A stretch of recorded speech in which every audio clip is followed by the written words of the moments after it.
Assalamualaikum warahmatullahi wabarakatuh. Perkenalkan, nama Bapak Isman Ibrahim Maulana. Kalau misalnya kalian yang sering ketemu dengan Bapak mungkin udah pernah kenal juga ya. Sekarang Bapak akan mengajar kalian dalam mata pelajaran seni budaya. Nah, pada kali ini seni budaya ada di bab 1 ini berkenaan dengan seni lukis. Nah, nanti sama Bapak akan membahas tuh definisi seni lukis itu apa, tujuannya apa, terus jenis-jenisnya apa juga ya. Oke, tidak sabar lagi untuk belajar. Siap-siap? Oke, pasang telinga dan matanya ya. Bismillah. Oke, kita mulai ya.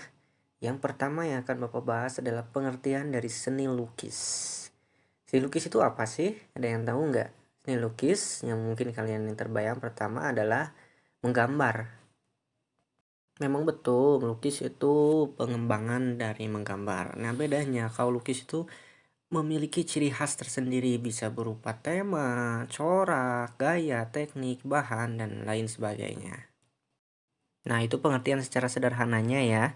Nah, sedangkan untuk pengertian secara lebih luasnya lagi, melukis adalah kegiatan mengolah medium 2 dimensi atau permukaan yang datar dari objek 3 dimensi untuk mendapatkan kesan tertentu dengan melibatkan ekspresi, emosi, gagasan sang pelukis secara penuh.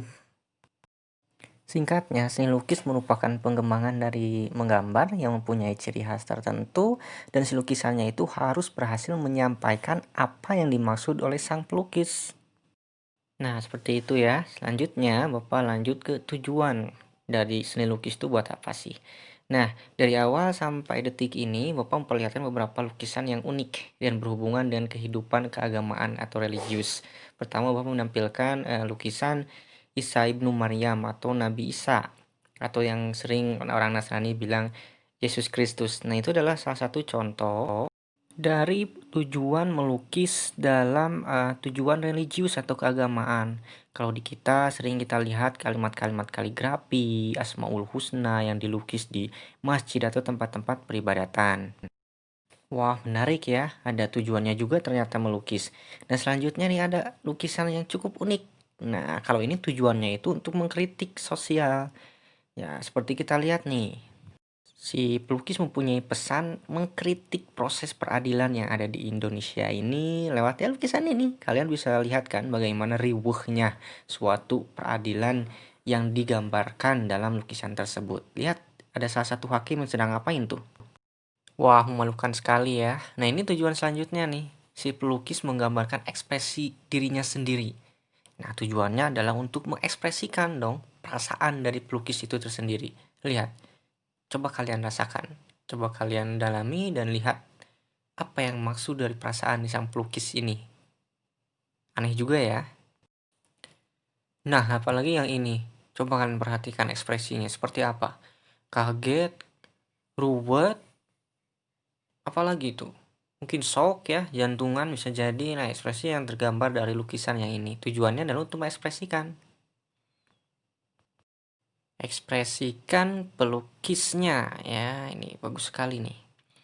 Selanjutnya, melukis juga ada tujuan komersilnya. Kalau kalian sering jalan-jalan ke pusat kota Bandung pasti kenal deh nama jalan yang ada di gambar ini. Jalan apa, ada yang tahu? Jalan Braga. Pusatnya, tempatnya pelukis muda maupun senior menjajahin lukisan-lukisan terdahsyat mereka. Ya, di sini mereka mencari kehidupan, nilai komersial, mereka mendapatkan uang dari berjualan lukisan. Nah, itu salah satu tujuan dari melukis. Nah, itu tujuan-tujuannya ya. Sekarang masuk ke aliran seni lukis. Yang pertama ada aliran seni lukis yang namanya itu adalah naturalisme, yaitu aliran seni rupa yang menggambarkan bentuk-bentuk dari alam. Ya, pokoknya yang alami-alami aja kayak bentuk gunung nih, seperti ini lukisan Gunung Fuji di Jepang yang berada di belakang deretan pohon bunga sakura. Nah, ini sungguh indah nih, bertemakan alam, makanya namanya naturalisme. Next, selanjutnya ini ada yang namanya realisme, yaitu aliran yang memandang dunia ini apa adanya tanpa menambah atau mengurangi objek. Nah, seperti ini nih, kehidupan alami dari masyarakat pedesaan di sebuah pasar yang dalam bentuk lukisan.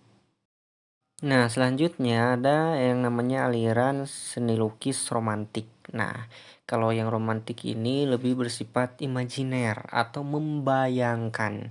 Seperti contohnya lukisan ini, sang pelukis membayangkan bagaimana situasi peperangan pada zaman dahulu, ya.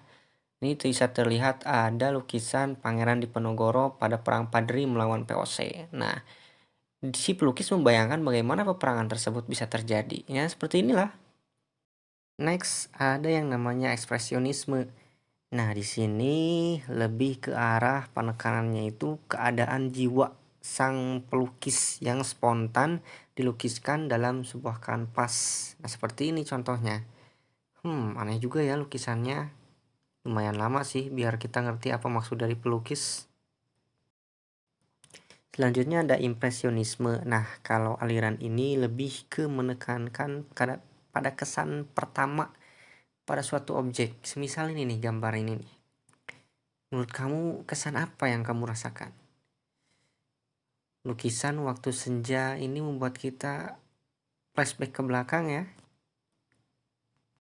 Ada rasa syukurnya juga, ada rasa terharu, sedih juga di situ. Kesannya seperti itu ya.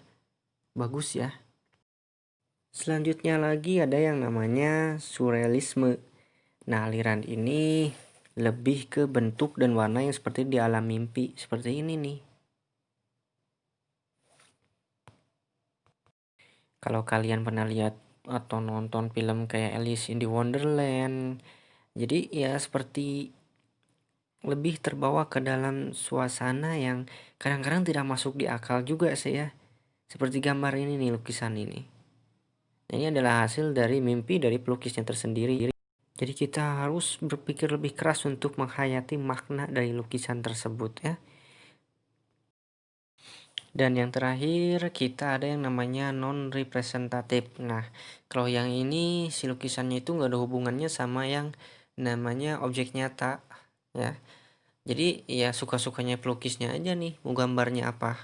Ya orang lain biasanya menyebutnya dengan lukisan abstrak ya bisa jadi. Atau mungkin hanya goresan-goresan kecil seperti garis lurus ya atau misalnya persegi panjang, kotak yang disusun menjadi demikian rupa. Itu suka-suka pelukisnya aja nih. Pokoknya untuk yang aliran yang terakhir ini nggak ada deh hubungannya sama yang namanya kehidupan nyata ya. Nah, gitulah materi yang Bapak bisa sampaikan saat ini. Jadi kalian mungkin harus memutar video ini beberapa kali supaya benar-benar bisa mencengkeram apa yang Bapak sampaikan di video ini. Ya, tidak jadi masalah selama kalian berusaha pasti bisa kok ya. Jangan lupa juga untuk menjawab soal-soal yang Bapak kasih ya.